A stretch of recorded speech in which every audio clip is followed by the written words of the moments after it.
अस्सलाम वालेकुम नाजरीन, हम आपको इस वीडियो में खुश आमदीद कहते हैं। जी हाँ नाजरीन, आपको ताज़ा तरीन और अहम तरीन ब्रेकिंग न्यूज़ से आगाह करते चले। पाकिस्तानी क्रिकेटर शोएब मलिक और हसन अली की गंदी वीडियो सोशल मीडिया पर वायरल।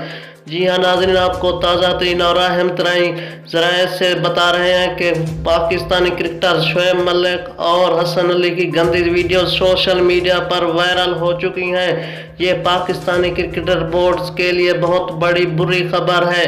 जी हाँ नाजरीन, आपको ताज़ा तरीन अपडेट से आगाह करते चलें कि आज ही पाकिस्तानी शोएब मलिक क्रिकेटर की गंदी वीडियो सोशल मीडिया पर वायरल हो चुकी हैं। आप इस वीडियो में भी मुलाहिजा कर सकते हैं। आपको ताज़ा तरीन अपडेट से आगाह किया जा रहा है कि किस तरह शोएब मलिक लड़कियों में मगन है। जी हाँ नाज़रीन, आपको ये वीडियो कभी नहीं मिलेगी, लेकिन मैं आपको करीबी ज़राए से इत्तला दे रहा हूँ कि सोशल मीडिया पर शोएब मलिक की गंदी वीडियोस वायरल हो चुकी हैं। जी हाँ नाज़रीन, आप इस वीडियो को एंड तक ज़रूर मुलाहिजा कीजिए।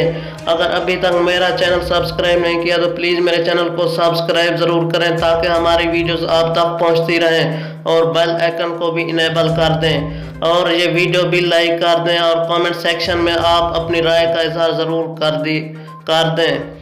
जी हाँ नाज़रीन, आपको ताज़ा तरीन और अहम तरीन ब्रेकिंग न्यूज़ से आगाह किया जा रहा है कि किस तरह शोएब मलिक और हसन अली अपनी सरगर्मियों में मसरूफ़ है। जी हाँ नाज़रीन, ये पाकिस्तान क्रिकेट बोर्ड के लिए बहुत ही सवालिया निशान है। आप इस वीडियो को एंड तक मुलाहिजा फरमाइए और देखिए किस तरह ये फाशियात फैलाए हुए हैं। जी हाँ नाज़रीन, वैसे तो तमाम दुनिया के क्रिकेटर्स ऐसा ही करते हैं, लेकिन इस वक्त पाकिस्तानी क्रिकेटर बोर्ड के लिए ये बहुत ही भयानक खबर है। आपको बताता चलूँ, पाकिस्तानी क्रिकेटर शोएब मलिक और हसन अली की गंदी वीडियो वायरल हो रही है सोशल मीडिया पर। आप इस वीडियो को एंड तक ज़रूर मुलाहिजा फरमाइए। मुझे दीजिए इजाज़त, अल्लाह निगहबान।